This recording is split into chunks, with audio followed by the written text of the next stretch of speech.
This is Dr. Zuyi Jacky Huang from Villanova University. Here I give you a high-level introduction of metabolism.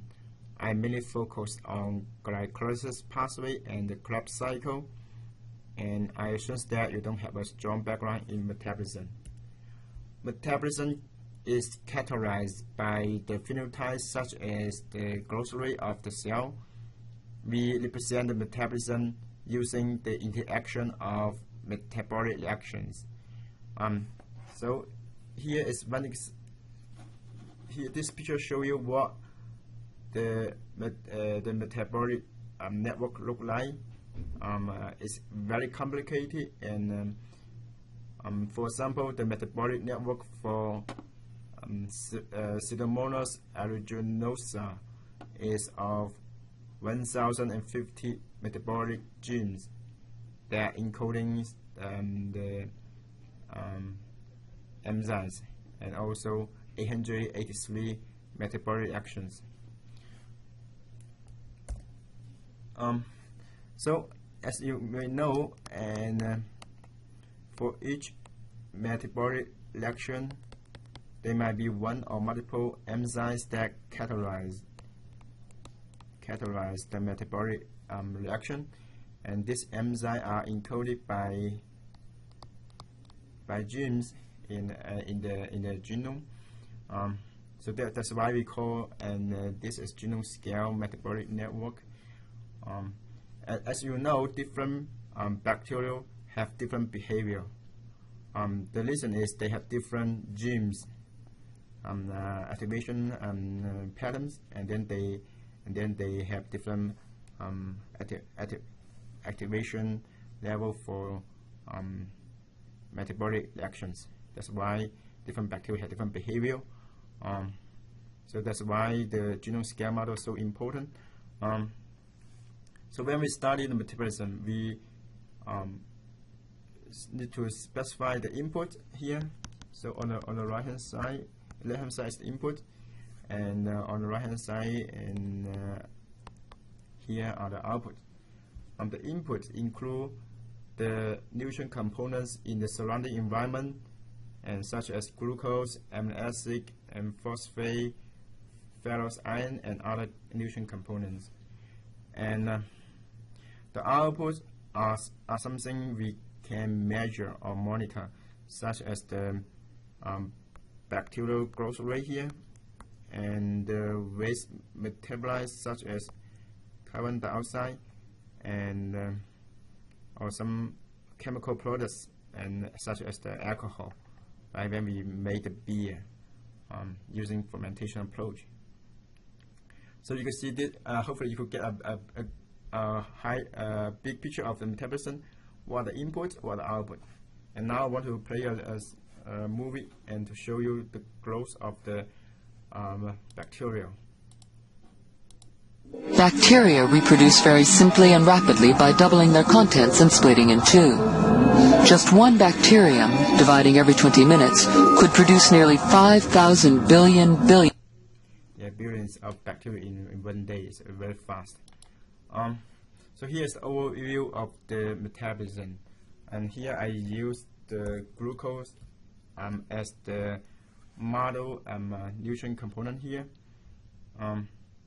The cell or the bacteria cannot use the glucose directly to produce, for example, some large molecules such as the proteins and RNA and DNA. So the cell have to break the glucose into small molecules, and then the cell use these small molecules as the building blocks to build those molecules the cell like. So this is the general description of metabolism. So the metabolism just like actually like the how our children play Lego.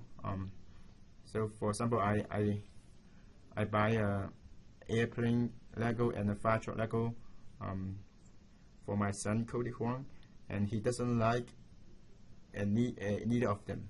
He likes to build fly airplane. So therefore, he breaks the fire truck Lego and also the airplane Lego, and then he uses the pieces from these two Legos and to make his own fire airplane. Right. So in the metabolism, the bacterial just like take the pieces from the glucose and then to make the important component of the bacteria, such as the RNA and DNA. So you could see that we could generally categorize the metabolic action into two groups. One is catabolism and the second is anabolism.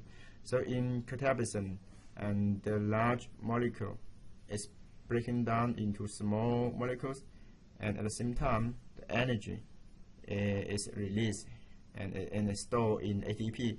So ATP is the energy currency unit, and at the same time electron and hydrogen compound and can be saved in NADH and FADH2. So during the anaerobic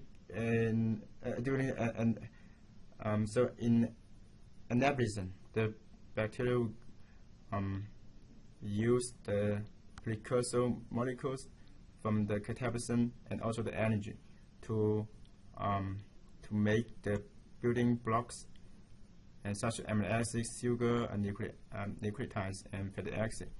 And then these building blocks are then used to build the large we call macromolecules. And for example, amino acid can be used to build proteins, sugar and can be used to build peptidoglycan, and nucleotides can be used to build RNA, DNA, and fatty acid can be used to build complex lipids. And we call all these macromolecules as the biomass. So when we quantify the growth rate of the bacteria, we quantify the accumulation of biomass over time. And in modeling, we quantify the biomass growth rate by this way. So here is the patterns of the metabolic pathway, and so the first one is the linear pathway, such as the glycolysis pathway, and the second one is the cyclic pathway, and here you can see a loop and in the Krebs cycle, and another one is the branches and pathway includes the divergent pathway and the convergent pathway. So for example, the convergent pathway typically is used to describe the amino acid synthesis. So we could see that the pathway or the metabolic action, they don't stand alone. They are highly interactive and also interconnecting. And the interaction among the metabolic reactions determine the metabolism of the cell. So we have to consider all the reactions together. And actually, my research is systems biology. So in system biology, we consider the interaction of all the metabolic reactions and to quantify the metabolism of the bacteria. So here I played a small movie and to illustrate the general procedure of metabolic pathway. Organisms contain many different kinds of enzymes that catalyze a variety of different reactions. Many of these reactions, such as those involved in the biosynthesis of an amino acid, are carried out in a specific sequence called a biochemical pathway. In such pathways, a substrate is converted into a product by the first enzyme in the pathway, and the product of the first reaction then becomes the substrate for the next reaction. The product of the first reaction then becomes the substrate for the second enzyme.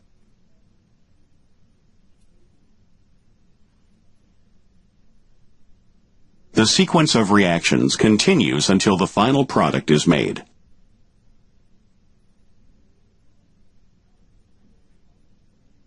When a biochemical pathway is functioning, the initial substrate is continually converted to the final product through the series of steps in the pathway.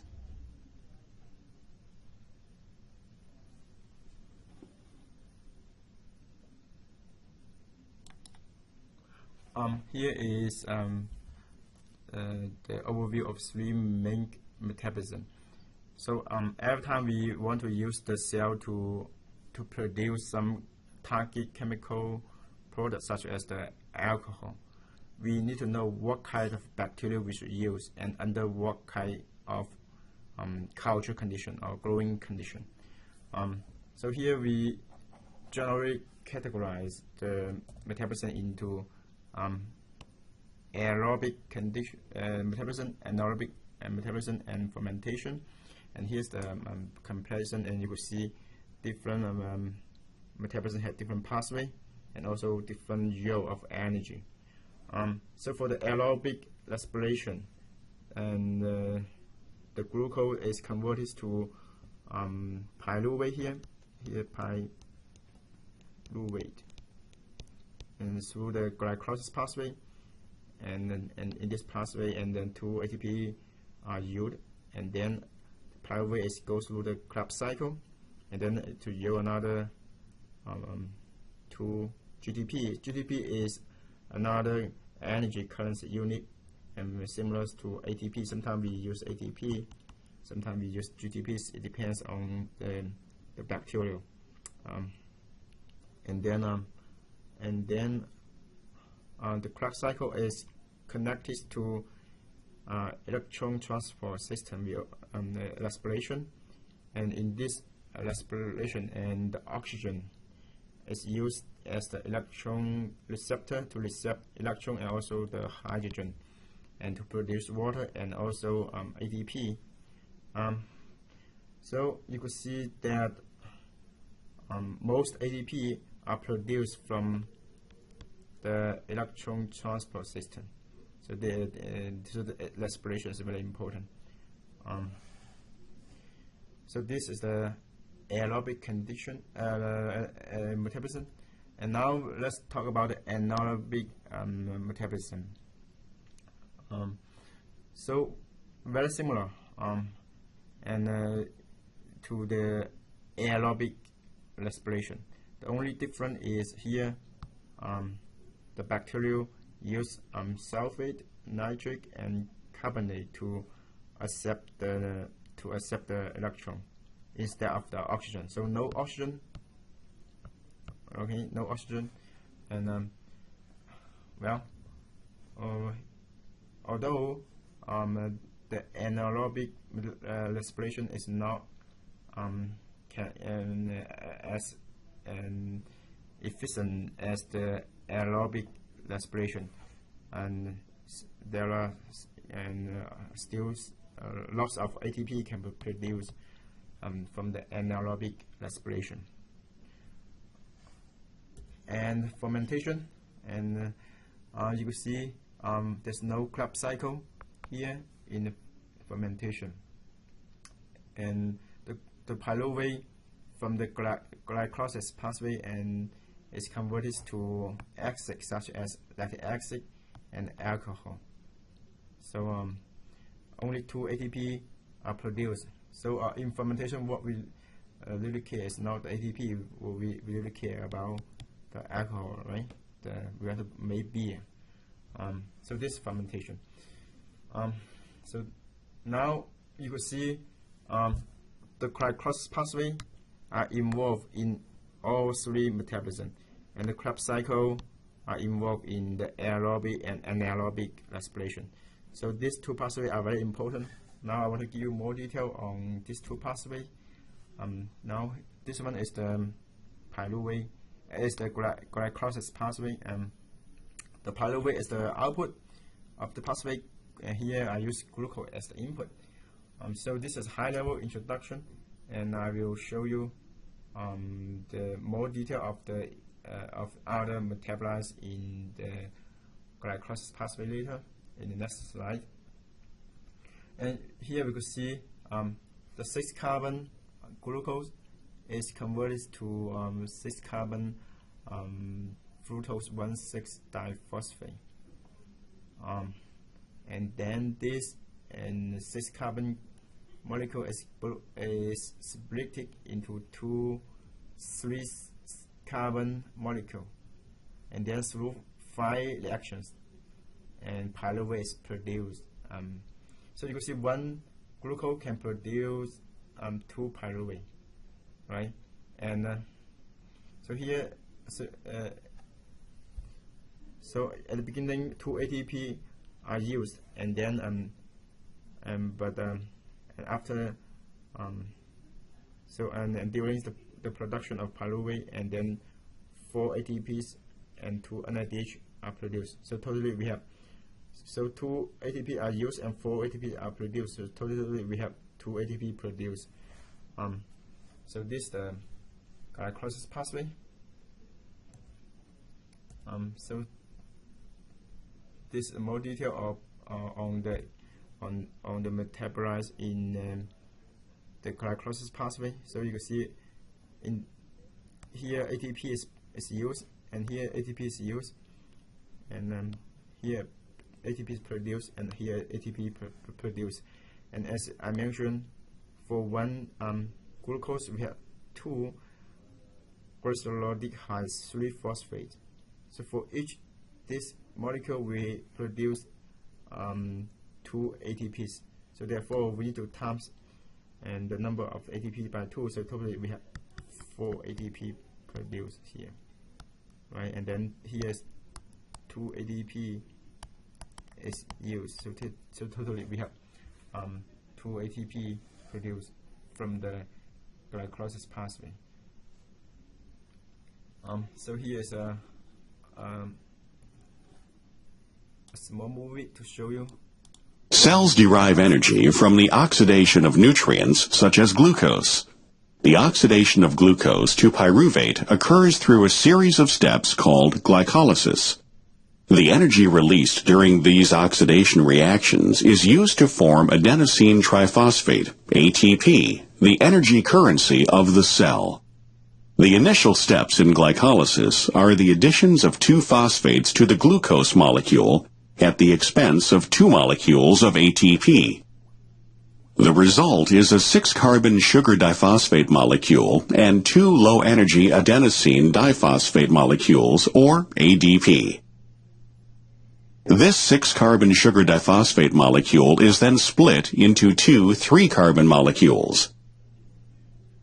Each of the 3-carbon molecules is converted through a series of steps to pyruvate. During these reactions, electrons are transferred to the coenzyme NAD+ to form NADH, and ATP is formed. Under aerobic conditions, the pyruvate is further oxidized to yield more ATP, and under anaerobic conditions, the pyruvate is converted into lactic acid. So here's the introduction of Krebs cycle. So the input of Krebs cycle is pyruvate, and so the pyruvate firstly is converted to carbon acetyl-CoA, and then acetyl-CoA combined with the oxalic acetate, which is a 4-carbon molecule, to find the 6-carbon molecule named citrate.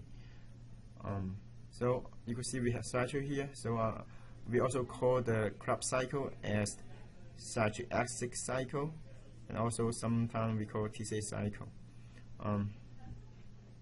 So this citrate is then release 2 carbon dioxide. So therefore we could get 6 carbon minus 2 carbon, we get 4 carbon molecule here again, and at the same time and GDP is released. Again, sometimes we use ATP, but here we use GTP. So you can see we could get 1 GTP, 3 NADHs, and 1 FDH, and 2 carbon dioxide for each acetyl-CoA. Right? So glucose can produce 2 pyruvate. So therefore, one glucose can produce 2 acetyl-CoA. So therefore, we need to times the number of GTPs, NADHs, and FDHs by 2. Right? So you can see the function of the Krebs cycle is we could restore the hydrogen and electron in NADH and FDH, and then these components can be used in the respiration to produce energy and water. So here's more detail about the Krebs cycle, and then you can see all the metabolites in this cycle. So typically we have 9 metabolites in this cycle, and then you can see that here the carbons released, another carbon is released, and here GDP is produced. So here is a small movie, and I want to show you and to describe the Krebs cycle. But this is for the it's not for it's for eukaryote. So we could see mitochondria here for the bacterial, and the reaction happens around the cell membrane. During glycolysis, glucose is broken down to pyruvate. A 2-carbon fragment of pyruvate is used to form acetyl-CoA. The acetyl-CoA enters the Krebs cycle, which occurs in the mitochondrion. During the conversion of pyruvate to acetyl-CoA, carbon dioxide, CO2, is produced and a molecule of NADH is formed. The 2-carbon acetyl portion of the acetyl-CoA is transferred to a 4-carbon molecule, producing a 6-carbon compound. The CoA carrier molecule is released. Carbon dioxide is then released from the 6-carbon molecule, forming a 5-carbon compound. In this step, hydrogen is removed and transferred to NAD+ to form NADH. Next, a second oxidation and decarboxylation occurs. Again, NADH and carbon dioxide are produced. In addition, a molecule of ATP is produced. As a result of these reactions, a 4-carbon molecule is formed in the Krebs cycle.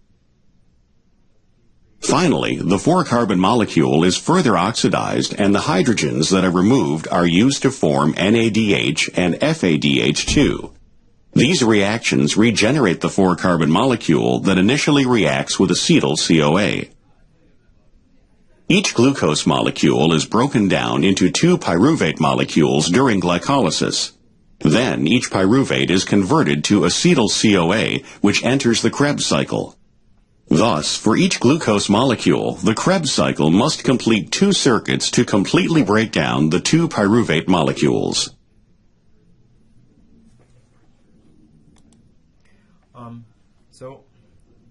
I want to acknowledge the textbook here, written by Dr. Cohen, and some pictures and videos all are taken from this textbook. This is a very good textbook, especially for if you don't have any background in metabolism, and this is a good book to begin with. If you have any question, you are welcome to send me email. This is my email address, and thanks.